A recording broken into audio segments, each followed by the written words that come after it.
What up, my goats? My name's Tote, and welcome back to the channel. Today we're going to be doing something a little bit different. We are going to be doing a personality test. Now, most of the personality tests that I've ever taken have been either one of two formats.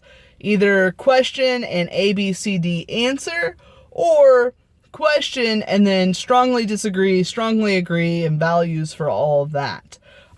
This one is going to be completely different, so I'm super excited to be able to share this with you. We're going to do it in 3 different videos.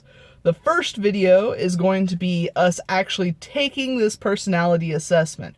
Now, by taking the personality assessment, I mean you're going to imagine and build things in your own mind, and I'm going to walk you through what to build, and I'm going to ask you a few questions in an effort to get as much detail as we can about those items.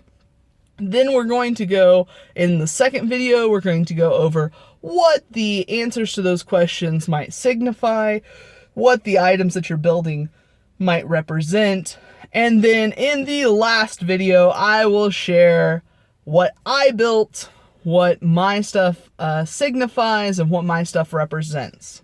So, without further ado, guys, well, actually, before we get started, if you have not liked, subscribed, or shared any of our videos, this is definitely the one to do it.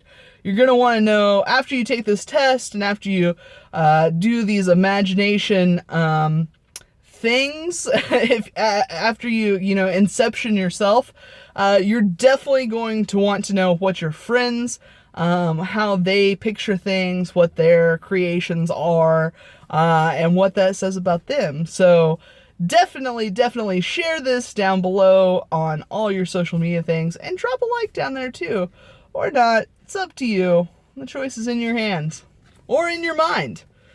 So let's get started, guys. This is the Cube personality test. I will share a link to the source where I found it this time. It's been around for a long time, but I will drop that link down below, so if you want to print it out or check it out on your own time, you can do so.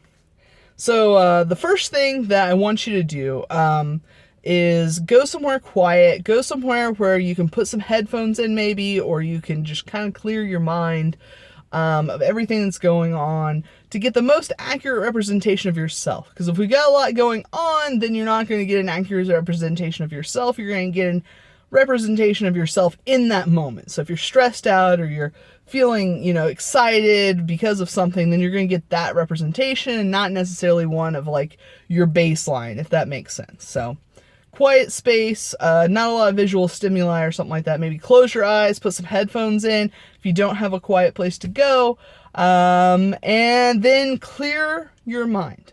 Absolutely clear. If you have trouble doing this, maybe think of like a blank space, or like a studio that doesn't have anything in it, or just white, just a white room, for instance, or maybe a piece of paper that doesn't have anything on it, just something that is blank and ready for creations. The first thing that I want you to create is an open field. Now, once you've created that field, I want you to fill that field. I want you to think about what you have filled it with. I want you to think about what the surroundings look like. I want you to think about how big that field is. Now I want you to create a cube. I want you to put that cube in your field. I want you to think about what it's made of, what its surface is like, what color is it, where is it in the field? Is it on the ground, or is it floating? Is it transparent? Now, once you've done that, if you need to, go ahead and pause. That way you can fully get an accurate representation before we move on. But once you've got your cube and your field, think of a ladder. Think of what the ladder is made out of, how long the ladder is, where it's located, in the field and how much distance the ladder is from the cube. Once you've got that set in your mind, or if you're writing things down, that's even better because it'll help you be honest later on.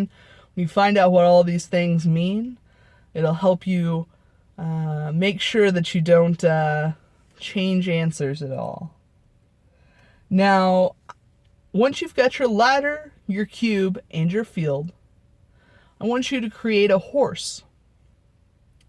I want you to think about what that horse is doing. I want you to think about what color that horse is. I want you to think about what the relationship, like distance-wise, is from the horse and the cube. Once you've created your horse, placed him in your field, and know the answer to all those questions, I want you to think of flowers. I want you to think of how many flowers there are, whereabouts they are in your field, their relationship to the cube. And once you've got all those things in your field, I want you to think about the weather. What time of year is it? What time of day is it?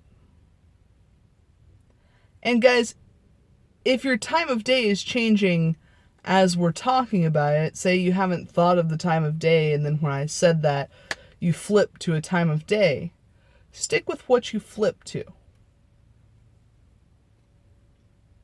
Now I want you to think about a storm. I want you to think about where that storm is located. I want you to think about how big that storm is. And I want you to think about how long you think that storm will last. All right, guys, once you've got all of these answers ready to go, you have a very good picture of your field in your mind, it's time to get our results. Go ahead and click on the results of the cube video, and don't forget to let me know what you think about this video. But until next time, guys, catch you on the flip side.